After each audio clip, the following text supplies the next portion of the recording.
twist a little bit. Yeah, it's kind of.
Please turn to page 8 in your liturgy book for the Amen.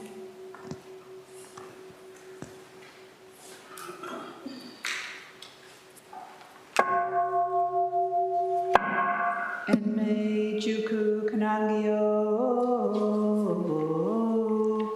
kanze yana butsu yo butsu enyo butsu enbo ho so enjo rakuga cho chonen kanze ya onen kanze ya nen nen jushin ki nen nen furishin kanze ya namu butsu yo butsu enyo butsu enbo ho so enjo rakuga cho chonen kanze ya onen kanze ya nen nen jushin ki nen nen furishin kanze ya namu butsu yo butsu enyo butsu enbo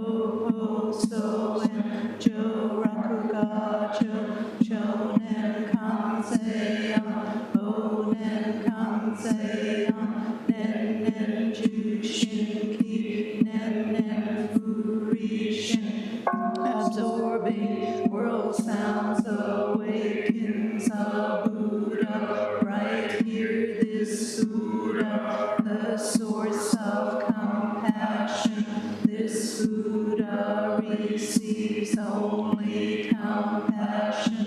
Buddha, Dharma, Sangha, just compassion. Thus the pure heart always rejoices. In the light recall this, in the dark recall this, moment after moment, the true heart arises. Time after time there is nothing but this absorbing world sounds awakens a Buddha right here, this Buddha, the source of compassion. This Buddha receives only compassion.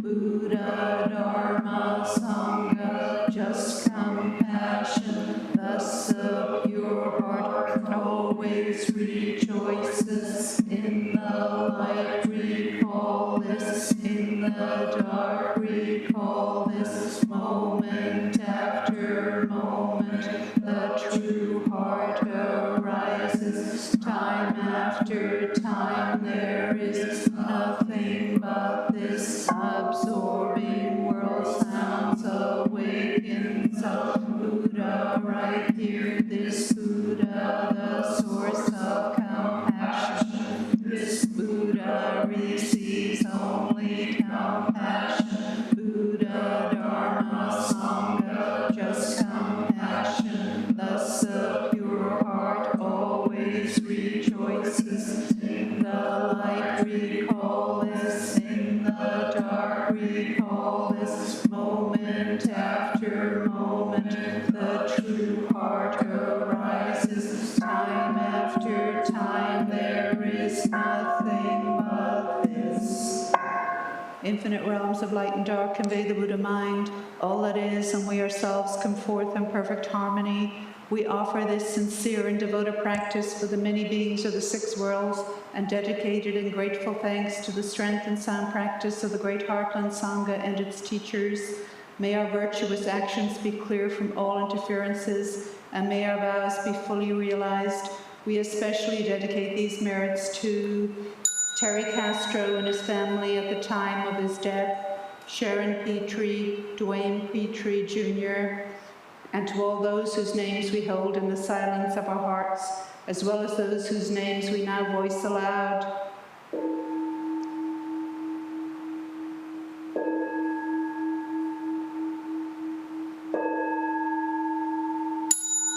May we live in perfect peace with Buddha Dharma, and may we realize the Buddha way together. Oh.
Please prepare for Zazen.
We'll now recite the Sangha Covenant on page 9 of the liturgy book.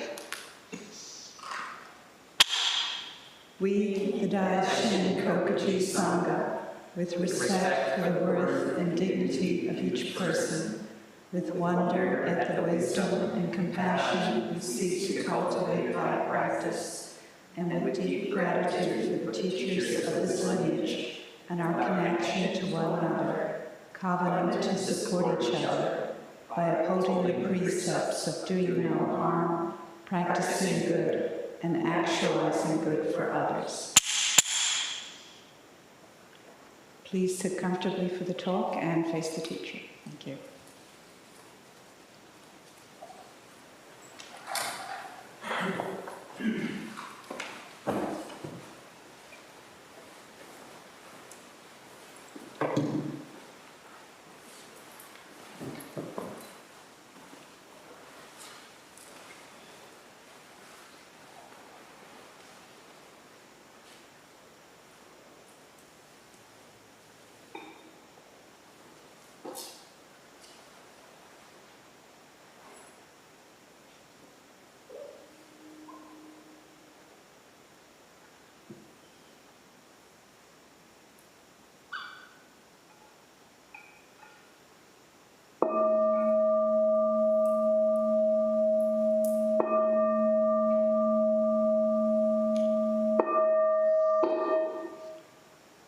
Gatha on opening the sutra,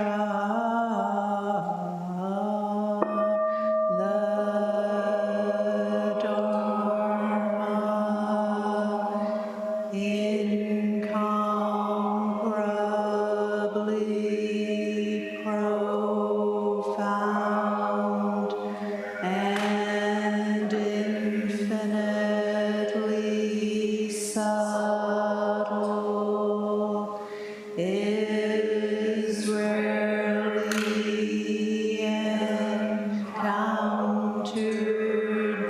even in millions of ages. Now we see it, hear it, receive and maintain it. May we completely realize the Tathagatha's true meaning.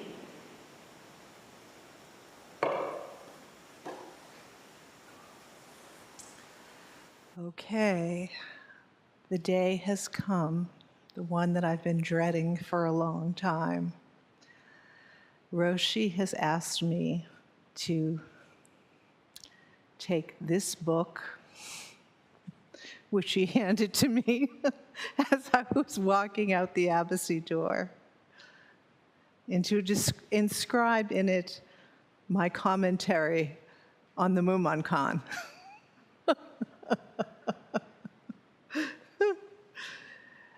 So everybody knows that part of our practice here at the temple is koan study. And we consider it to be an important aspect of our practice. Although I will say there are some who blatantly refuse to do this. And, you know, the tent is wide and the invitation is here. For those that do blatantly refuse to do this, I will say, and this has been verified by Rinson and James and many, many teachers down the line, that if we don't have a way to check ourselves, we can fool ourselves.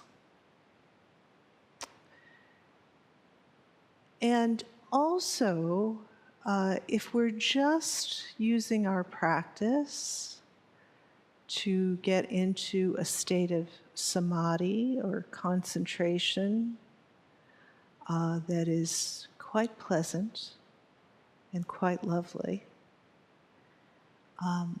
if that's all we're doing, we're missing a little bit of our potential as bodhisattvas. It's said that even if practitioner would reach the highest level of samadhi, that the Buddhas would always find them and give them a little nudge or a little push and say, oh no, you have more work to do. There are all these other beings that need your help. And you have to function. You can't just sit there blissfully. You got to do something. You have to integrate form and emptiness. So come along with me, and they grab you by the ear. But I myself personally am not an ear grabber, and neither is Rinzin. So we leave that to someone's next teacher if they blatantly refuse to do koan study. So, the books. The Gateless Gate. This is the first book that you're going to work on. And I brought these two because this one, Koan Yamada, is the teacher of this one, Robert Aiken, who was the teacher of John Tarrant, who was the teacher of James Ford, who was the teacher that brought both Rinzin and myself through this book. So we have this very close sort of ear-whispered lineage for this particular kind of teaching. Very interestingly, very similarly to the way that we're very close to the source with the Lam Rim teaching, because it's coming through the Dalai Lama's teachers. So we're actually super, super lucky. And for those of you who blatantly refuse to do koan study, you've got a golden opportunity here to really study very close to a very authentic lineage. But hey, do what you want. Who am I to say?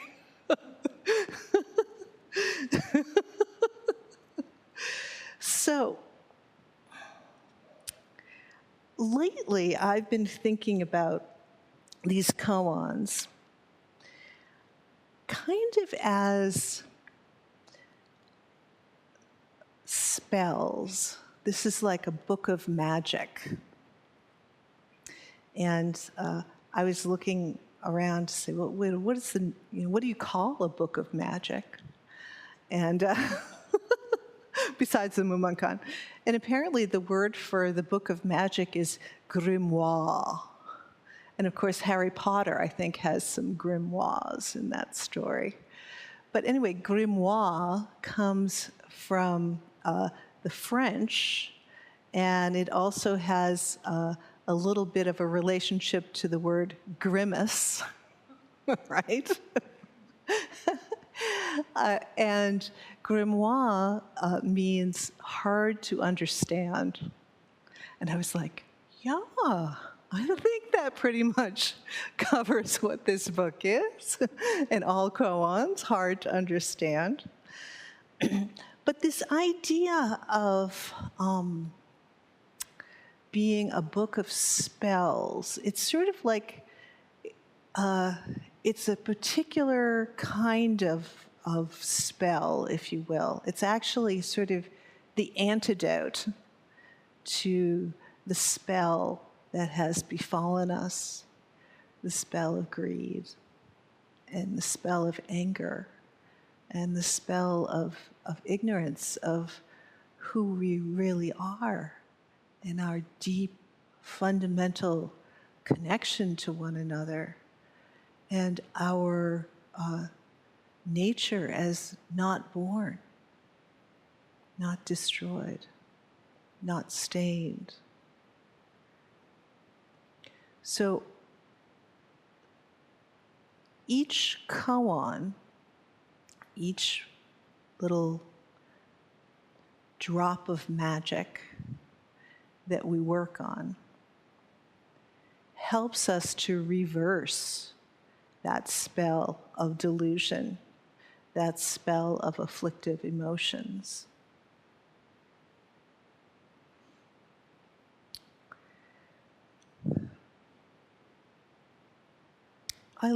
I like to think of koans as sort of tinctures of light, almost like a homeopathic medicine. Where, in homeopathy, as far as I understand it, you get a little drop of the poison mixed in with other good stuff. So we like to say that when the mind is caught up in dualism, this and that, me and you, up and down, we're a little bit clouded, we're a little bit bedazzled by a reality that is always functioning in and through, up and down, me and you, that is beyond up and down and me and you. And of course, the chief way that we express the duality is through words, right?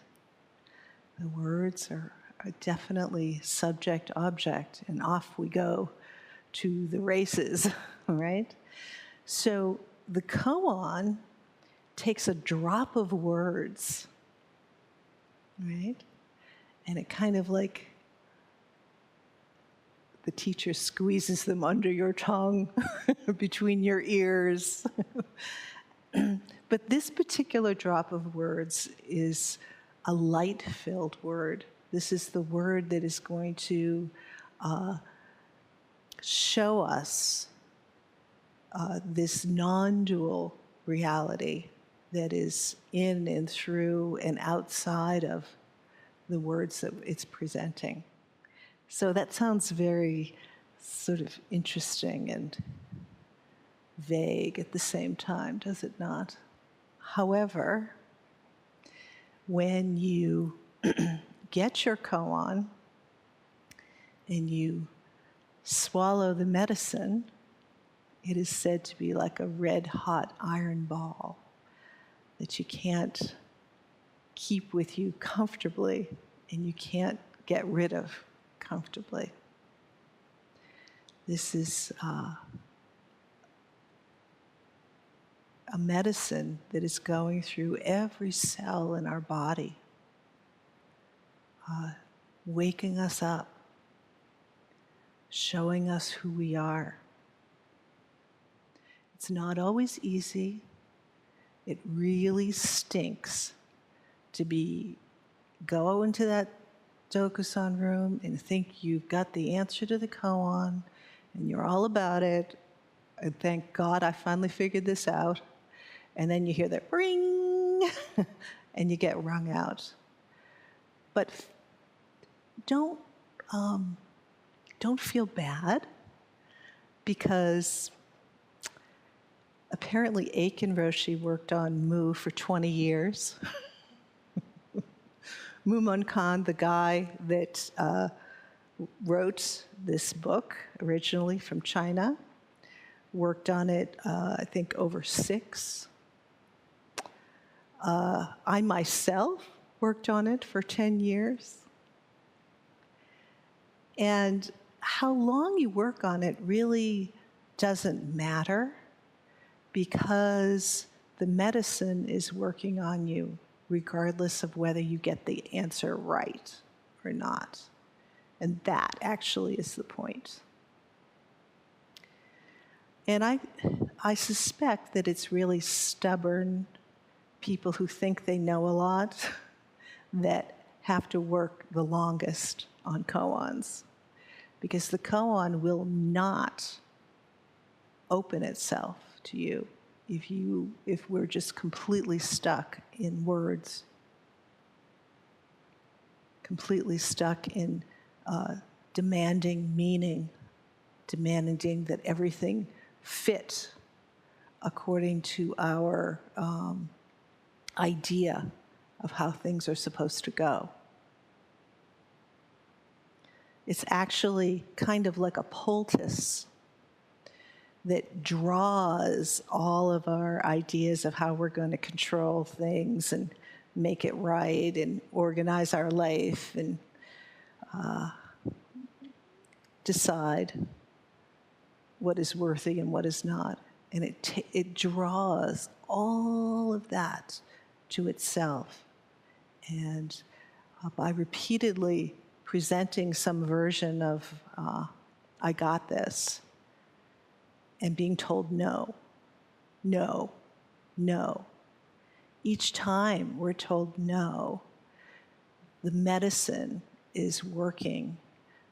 It gets to go a little deeper into a vein, get closer to the center of the cell.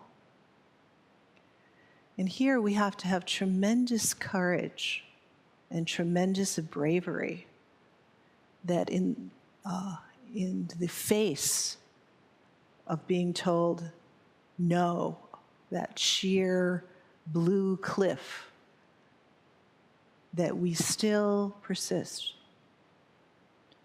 We still carry on. And what is it that allows us to still persist, to still carry on? Even when we just want to throw our fist against the wall and walk out of the zendo, which, by the way, that's an option, and people have taken it. I mean, people have definitely walked out of the temple saying, I'm not doing this. You people are crazy.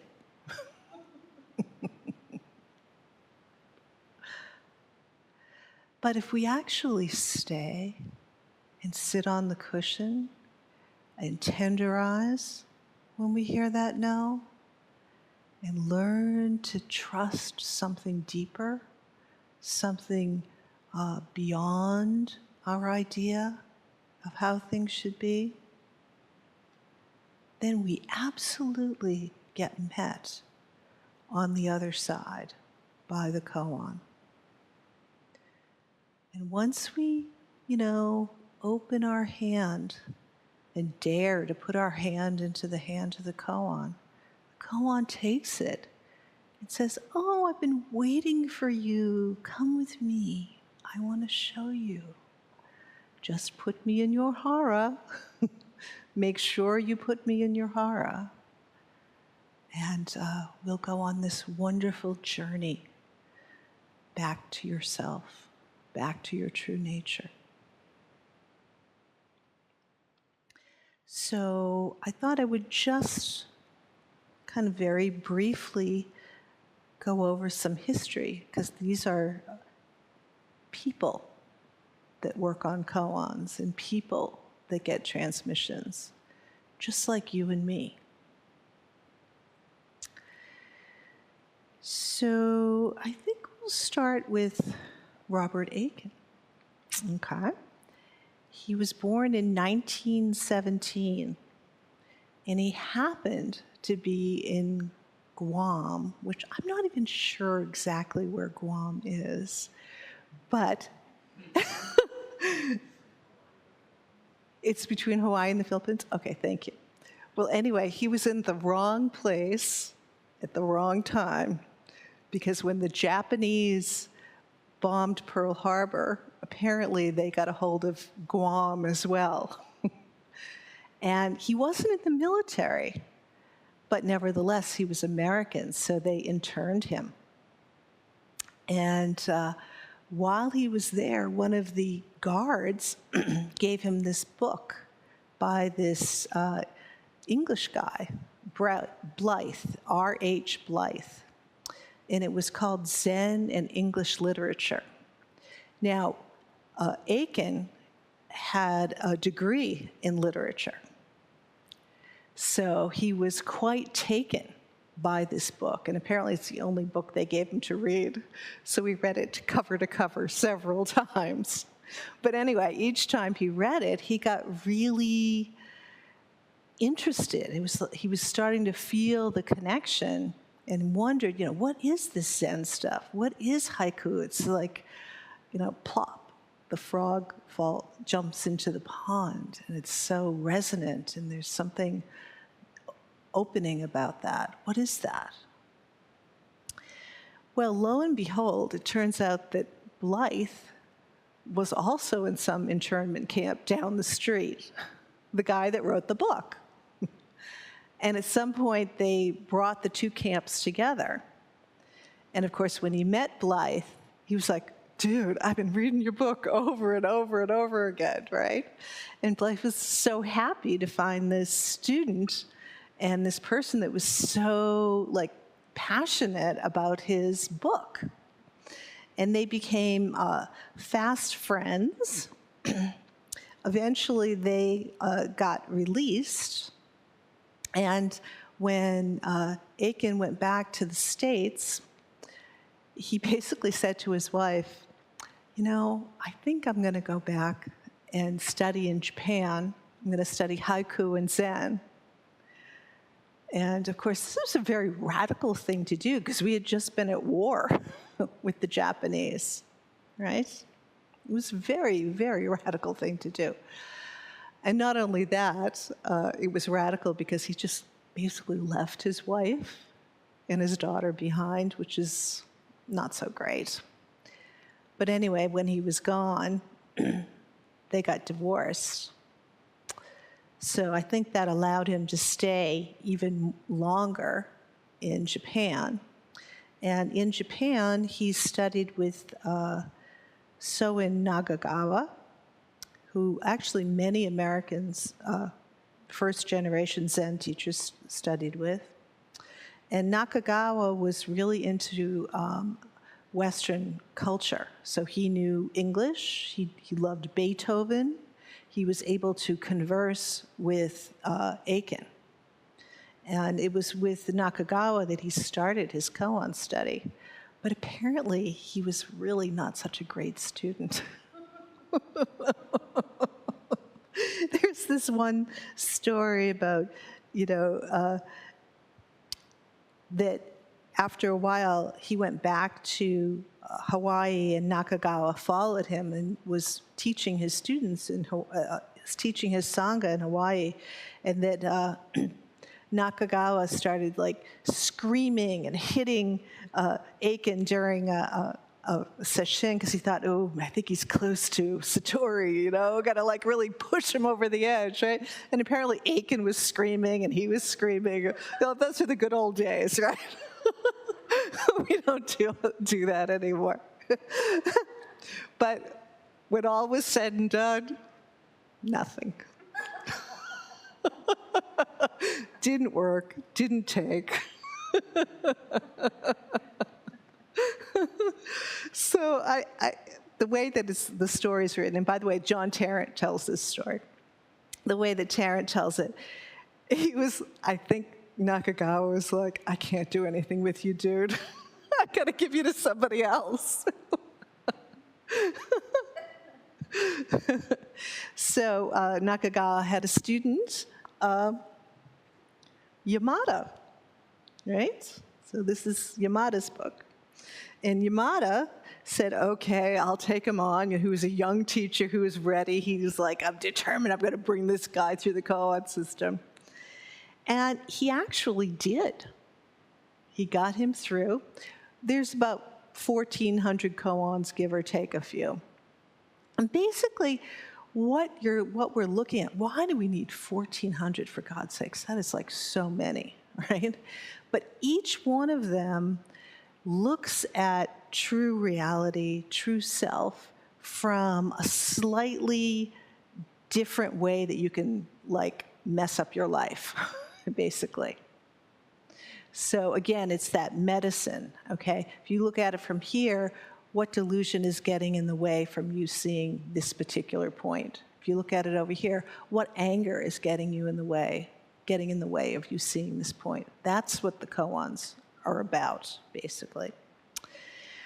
So Yamada gave Aiken permission to teach, but then Aiken was like, I don't think I can do this. I mean, I got through. I think I got through because Yamada pulled me by the ear and the and the collar and everything else. Can I teach? I mean, I don't know. So he went to see Maizumi. And Maizumi Roshi, remember, is the teacher of Daido Roshi, who was our teacher for 10 years. So you see all of these really, really close connections. And he lived with Maizumi for a number of years in ZCLA. And finally, Maizumi said, okay, I think you're ready, you can do this. And he said that it was actually Maizumi who allowed him to be able to teach, who gave him the capacity to be able to teach. Now, here he is, like, haltingly got himself to transmission, right? In walks John Tarrant from Australia, like, crazy, intuitive, brilliant poet, just like kind of the exact opposite of Aiken. And he studied with Aiken for like 20 years, from 1970 to 1990. And I can only imagine the two of these people that were so different in character working together.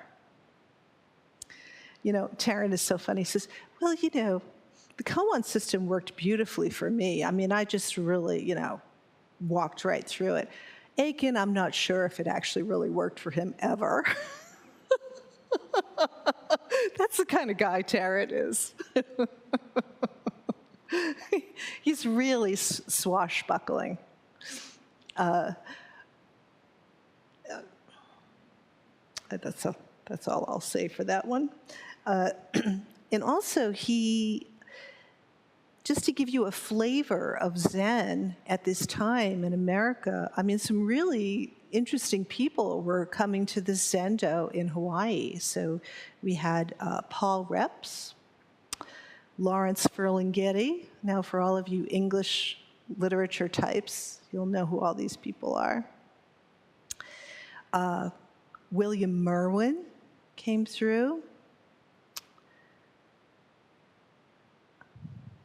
And that's all I have right there.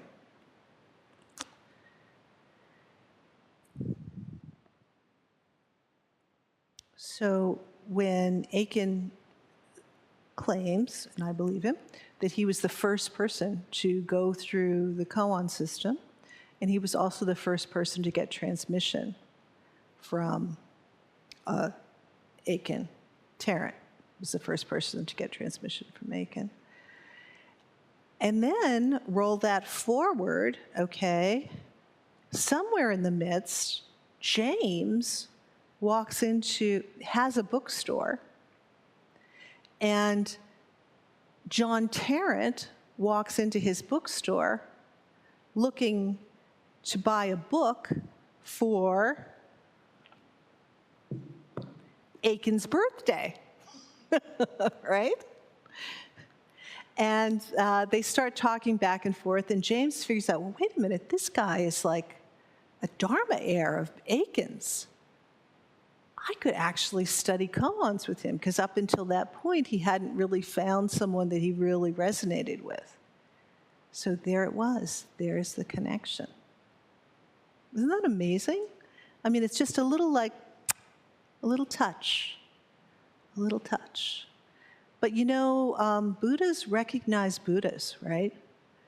You know, when you even walk in the room, it's like there's like a little bit of something's happening here. I don't even know what it is, and why do I keep on coming back here?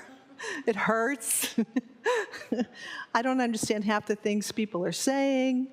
The people are nice. I like the people.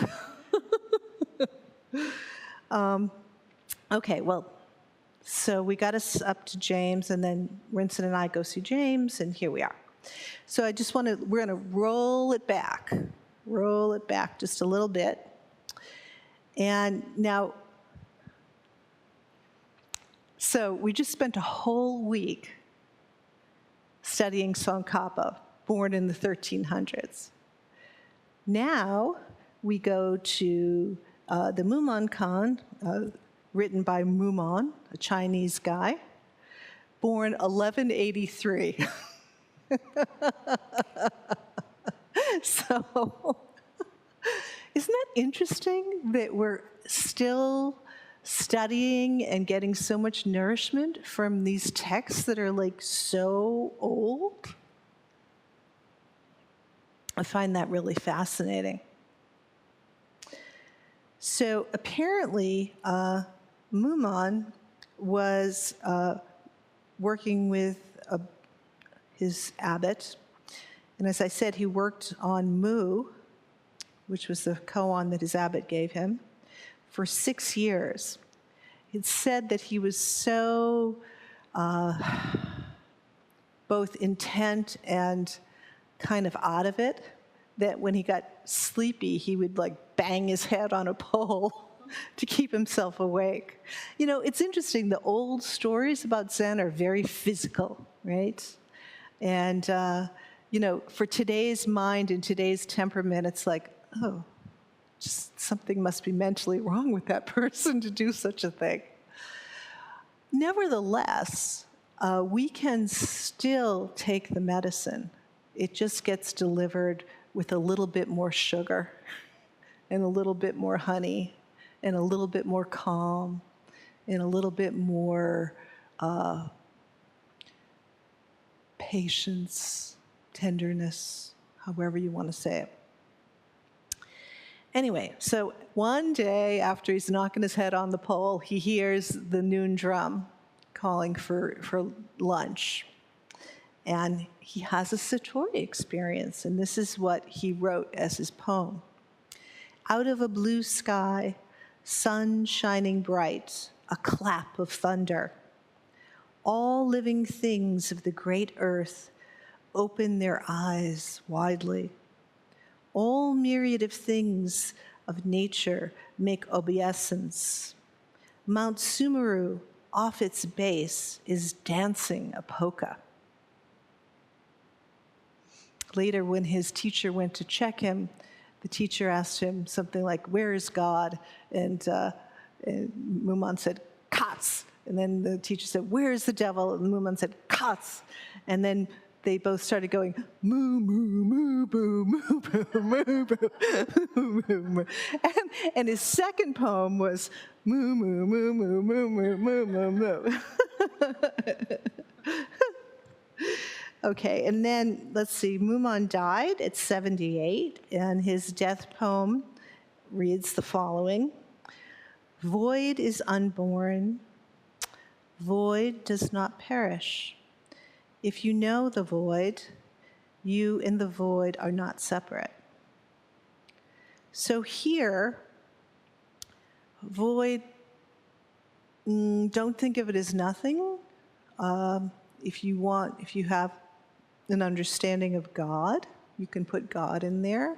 You can put the source of all things. You can put unconditional love, unconditional compassion is unborn. Unconditional love, unconditional compassion. Wisdom does not perish.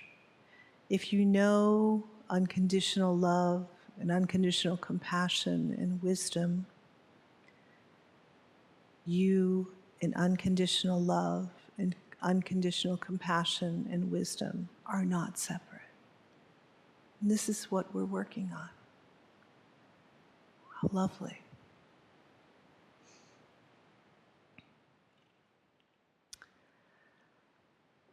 All right. Thus, the preliminaries of the Grimoire that is Doan's commentary on the Mumonkan. So, yeah, come again and see what comes next.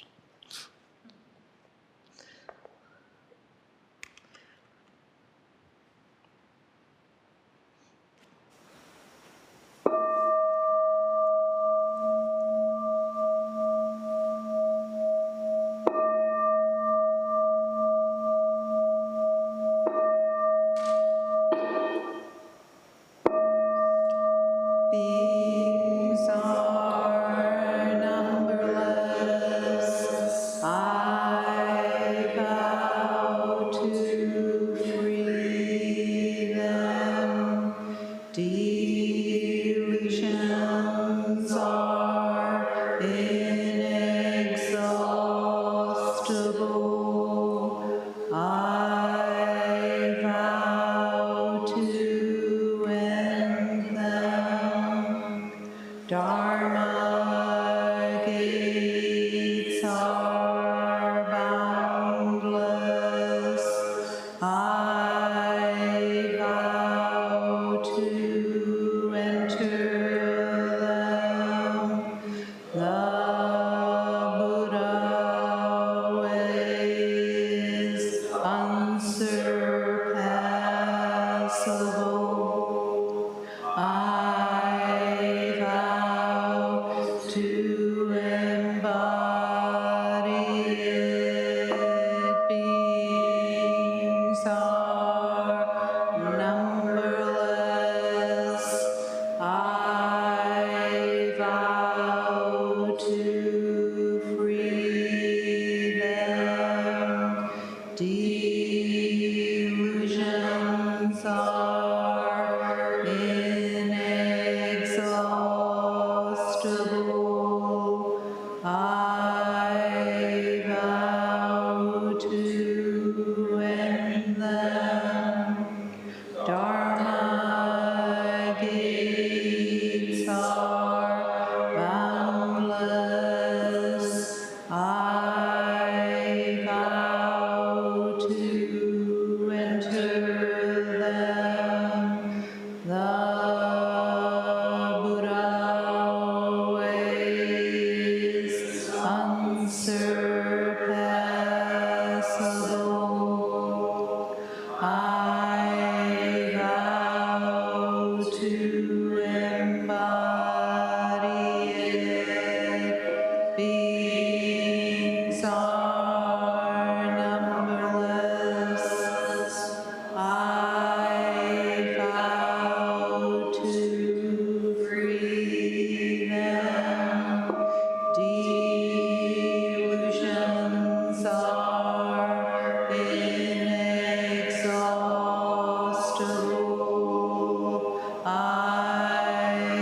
So thank you for being here, everyone. A couple of announcements. This Sunday, we have Setcho's ordination at the usual Sunday service time of 11. All members are welcome, very welcome to attend.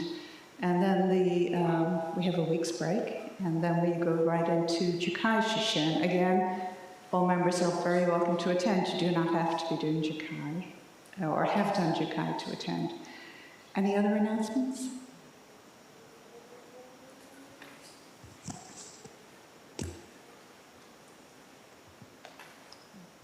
My name is Kensei. Two announcements. The first one is thank you to everybody who donated actual bedding or money towards bedding. I'm going to collect all that and take it over to the community center for the kids who have the bunk beds that were at the farm. So that's exciting. I haven't actually done the shopping yet, so if you still want to contribute, just see me. And the second thing is that on Saturday at 10 o'clock, we're looking for volunteers to help set up for Setcho's ordination. If you haven't had a chance to say you're coming, there's a Facebook event, and go ahead and say you're coming and help out. It would be great. Thank you. Anyone else? So this Friday at 1 o'clock, if you're interested in walking the trail and picking up garbage with me, I'm going to be doing that. We're going to be going just as far as the bridge and just trying to get some of the stuff that's accumulated in the woods out of the way. And also that evening is the monthly games night, which is now being held on site again, which is really awesome. And because I'm here, I also want to play chess, so I'm going to be offering chess basic instruction for people who don't know how to play and looking for people to beat me, other than this guy who will beat me every time.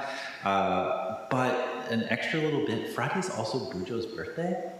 And she's going to be here, so it's a wonderful time to come by and say happy birthday to Bujo. What time is games night? Yeah. Probably like 6:37. It's been so long since they've been in person. I'm not entirely sure, but I'll be here. Welcome to Buddhist time. Please restore the Zendo. One more. I don't need it. For anybody who doesn't know, I posted a sign-up sheet for the potluck for after Setcho's ordination. Please fill in what you're going to bring so that we have an idea of what we need to fill in where, if you can. That's great. So, thank you. Thank you.